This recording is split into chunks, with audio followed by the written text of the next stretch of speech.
87 Toyota Supra Turbo. In this tutorial we're going to show you how to take out the ignition cylinder lock without a key. So normally you would stick the key in and turn it to the auxiliary position and then press in this button right there and the whole thing would just slide out. But you don't have a key or it's not working, so a few options you can do. You can break the lock, which involves hitting a screwdriver into it and then turning it with vice grips, or you can drill it out.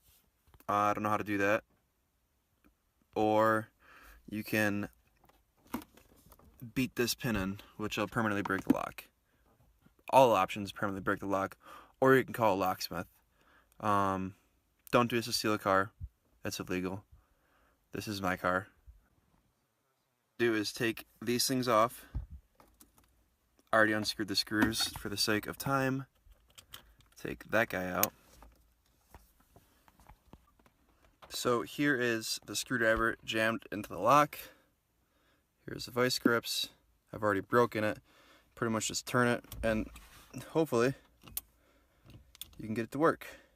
This one did not work, and that's because my screwdriver is way too big and I don't have another one. So we're going to go to option 2. And option 2 is pretty much taking a punch like this, like that, and we're just going to put it in this hole and we'll beat this down. Now I actually already have this lock broke free, and this method did not work because there's not much room to hit this.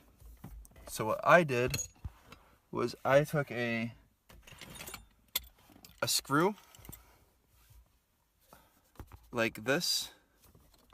I put it in this hole.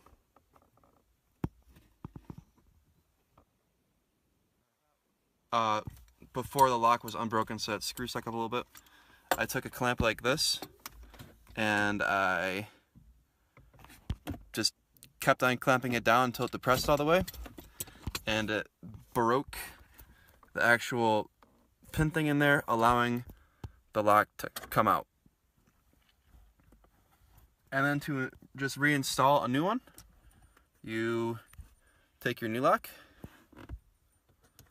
you make sure it's on accessory, and then you just slide her in. Oh, not yet. Sorry. So because the screwdriver thing didn't work with us, in there, that's not lined up exactly the way the new one is. See how it's kind of tilted off to the side there? So we have to move this in here to the right.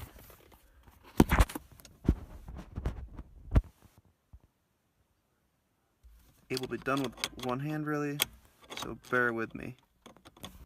And then it just slides right in. You should hear it click, and now it won't come out. The only way to take this out now is if you take a pin or something and you push that button down with it on key on 2, and it'll come right out. And she works. Like when it came out, it turned out that the screwdriver wasn't jammed in far enough, so this back piece wasn't moving, so we had to adjust that piece in the ignition. And here's that little pin I was talking about. Normally that's springed and it just comes up and down, but this thing wasn't going to come out without it being broken. So this lock's now junk, and this is what it looks like. Everyone on the forums and online says this pin's on the bottom of the steering wheel, but it's not, it's on top. Go ahead and do this at your own risk. You should probably have a locksmith do this, because if you break something up and you break it, then it's probably going to cost a lot more money, and you don't want to do that. I'm not responsible for your mistakes. This is just a guide for people who want to break stuff, I guess, because you actually are breaking stuff. This is a broken piece, so do at your own risk.